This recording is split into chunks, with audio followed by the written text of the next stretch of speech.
Hi there, and welcome back to Paws and Pawsitivity. I'm Jamie Watkinson-Harvey, your certified dog trainer and host of this podcast. Whether you're tuning in while walking your pup, sipping your morning coffee, or navigating a household with both dogs and cats, I'm so glad that you're here. Today, we're exploring a situation that many pet owners encounter: a dog reacting to cats in the household. Recently, a colleague shared her struggles with her dog, whom we'll call Max for privacy. Managing his behaviour has been challenging, but his story offers valuable insights for anyone facing similar situations. Her story is one that might resonate with you, so let's unpack some key insights together about managing Max's behaviour. If you've been working hard on your dog's behaviour and feel like you've hit a setback, just take a deep breath. We're going to untangle this together with practical tips that are both kind to your dog and manageable for you. And hey, if you find this episode helpful, don't forget to like, share, or subscribe to the podcast. It really does help spread the word about positive, force-free training methods. And I'd love your support in reaching more pet parents. Now, when a dog suddenly becomes reactive towards the cats, especially after showing progress in the past, it can be confusing and frustrating for pet owners. Setbacks, however, are completely normal. Dogs don't learn in a straight line. Their behaviour is shaped by a variety of factors, including their environment, changes in routine, and even stress. For Max, the transition from a different environment back to his usual home may have been overwhelming for him. Adjusting or even readjusting to the new smells, reuniting with the cats, and settling back into the household routine can heighten emotions and lead to behaviours like resource guarding or even chasing. So take heart. A setback doesn't mean all your hard work is lost. It just means that we need to revisit the training plan with fresh eyes and maybe tweak a few things. In my colleague's case, she's dealing with two main challenges: resource guarding and hectic behaviour around the cats. So let's start with the resource guarding. This is when a dog feels the need to protect food, toys, or even spaces from other animals or people. It's rooted in fear, a fear of losing something that they value. Feeding Max in a separate space has been a smart approach, as it reduces the competition for food and helps him feel secure and less stressed. While feeding him first can reinforce his sense of safety, the key is about ensuring that he remains calm throughout mealtimes. Reinforcing calm behaviour when the cats are around is another brilliant strategy to help build positive associations. But let's fine-tune that plan a little bit. Using a baby gate to separate Max from the cats during mealtimes is an excellent way to reduce stress and create a calmer atmosphere. This tool will then help to establish safe zones, which are beneficial for both Max and the cats. Next, let's address the feeding order. While feeding Max first can be a good strategy, what's more important is that he feels calm and relaxed during this time. Feeding order doesn't matter as much as ensuring that everyone, cats included, has a stress-free experience. It's even possible that you could try giving Max a stuffed Kong or a long-lasting chew in his safe space while the cats eat, so that he's then occupied and positively engaged. And Here is an extra tip. Incorporate a term called counter conditioning. This means pairing the sight of the cat near his food area with something that Max loves.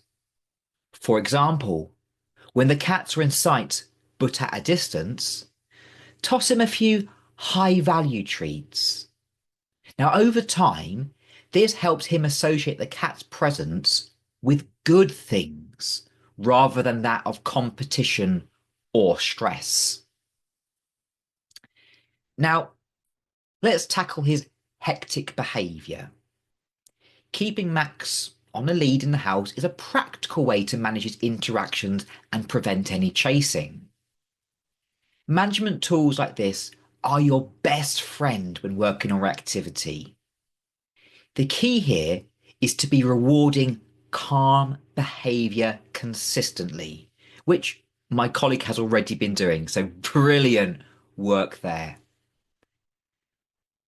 One idea to build on is to teach an alternative behaviour that you can then cue when the cats are around. A settle command, for example, can be incredibly useful. So you would begin by practicing settle in a calm, distraction-free environment. So when Max is relaxed on his bed, we would mark the behaviour with a clicker or a verbal marker like yes, and reward him. Gradually increase that difficulty by introducing mild distractions, such as a cat walking past at a distance. Over time, you will learn to settle calmly and on cue, and even when the cats are present. Another useful exercise is mat training. Designate a special mat or bed as Max's safe zone.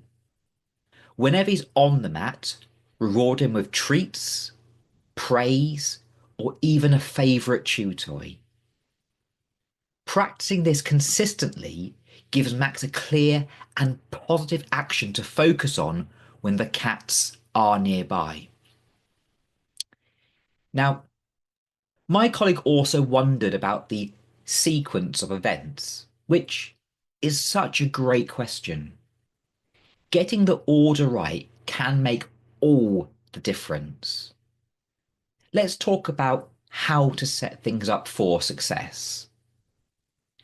Start by managing the environment carefully. Using a lead and a baby gate can help prevent any chasing and create safe spaces for both your dog and the cats. Next, make sure your dog is calm before the cats even come into the room. If he's too excited, take a moment to help him settle before moving on.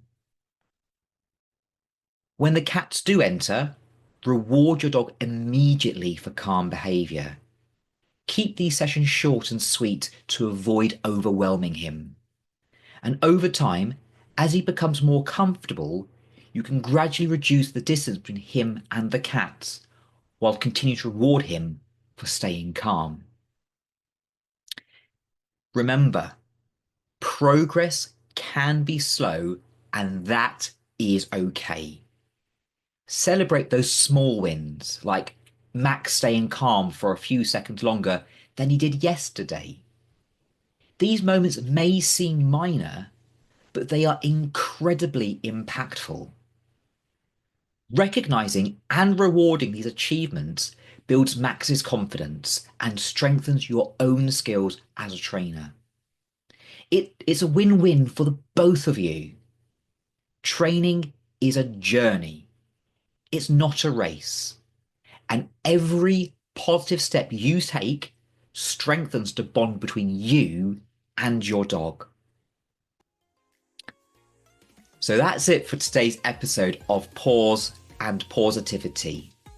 I do hope that this exploration of Max's reactivity gives you practical tools and a renewed confidence to handle similar challenges yourself.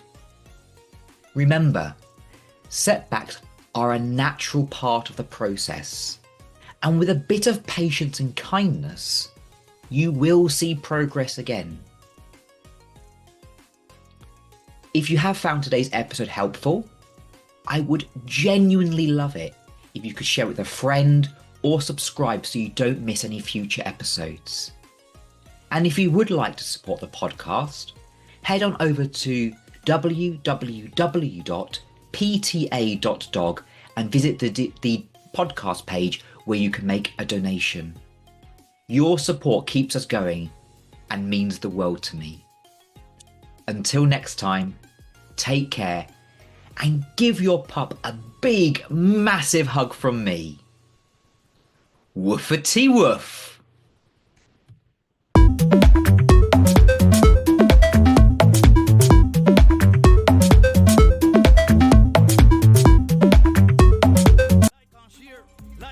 Like on share. Social media, GIP, like on share. Question: how shall they believe in him of whom they have not heard? How shall they hear without a preacher? Let's play truth or dare.